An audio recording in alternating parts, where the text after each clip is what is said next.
ফলাইছে, বাবার বিষয়টা দেয় না জন্য আমার বাবার থেকে টাকা চাইছে। আমার বাবা বলছে আমি এত কষ্ট করে করছি, আমার সন্তানের জন্য আমি তোদের কেন দিব, সেই জন্য আমার বাবাকে আমার সন্তানের ফাঁসি চাই, তার বিচার চাই। আমি যারা আমার স্বামী এরকম করছে আমি তাকে ফাঁসি চাই, আমার যারা বিধবা করছে আমি তাকে ফাঁসি চাই। এরকম শাস্তি দিতে হইব জানি দিতে পারে আর করে এরকম বিধবা না হয়, কে যদি সন্তান আর না হয়, বাবা আর না হয়, আপনারা বিচার করে আমার স্বামীর বিচার চাই। এক একটা মানুষ কি করে আমরা আপনার নামটা একটু বলবেন। আপনার নাম? আমার নাম লাকি। দ্রুত দ্রুত দিদি দ্রুত ফাঁসিটা চাই, বিচারটা চাই, আমরা ফাঁসি চাই। যে কষ্ট করে আমার বাবারে মারছে জিনিস না প্রত্যেকটা ফাঁসি চাই। বিচারটা চাই। এই যে দেখেন কিভাবে মারছে আমার পাখিরে, কিভাবে মারছে, ওই যে পাথর, ওই যে পাথর মারছে, হাত বাঁধা, হাত বাঁধা, ওই আমার পাখি, আমার পাখি রে, আরে আমার পাখি।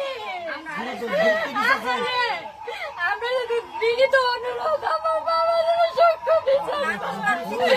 আমার বাবা অনেক ভালো ছিল, ওনাকে যদি কেউ বিয়ে দিতে না পারতো গরিব অসহায়কে দান করতো, হসপিটালে নিজে গিয়ে যারা অপারেশন করতে না পারে তাদের অপারেশনের জন্য টাকা দিয়ে আসতো, মানুষকে অসহায় যারা তাদেরকে সে হেল্প করতো। আমার মামা অনেক ভালো মানুষ ছিল, অনেক ভালো, আপনি ডিস্টার্ব করেন, অনেক ভালো মানুষ ছিল আমার মামা। আমার ভাই বোন থেকে এতিম করে দিছে। এই ভাই এই বোন কার মুখের দিকে তাকাইবে, কার মুখের দিকে? আমার মামারে মরে গেছে, সেন্টার নাই, তাও টানতে টানতে আইনা আমার মামারে কি অত্যাচার ভাবে কি নির্দিষ্ট ভাবে মারছে। আপনাদের কাছে আমার অনুরোধ এবং মাননীয় আইনমন্ত্রীর কাছে আমার বিনীত অনুরোধ, তিনি যেন সূক্ষ্ম বিচারটা পাইয়ে দেয় আমাদের।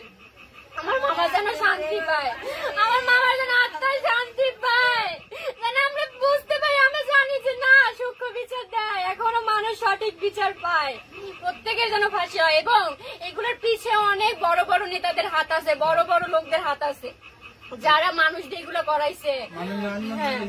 আমি এদের কাছে আমি চাই আপনারা সব বের করেন, সব বের করেন। আমার মামারে কি কষ্ট দিয়ে মারছে,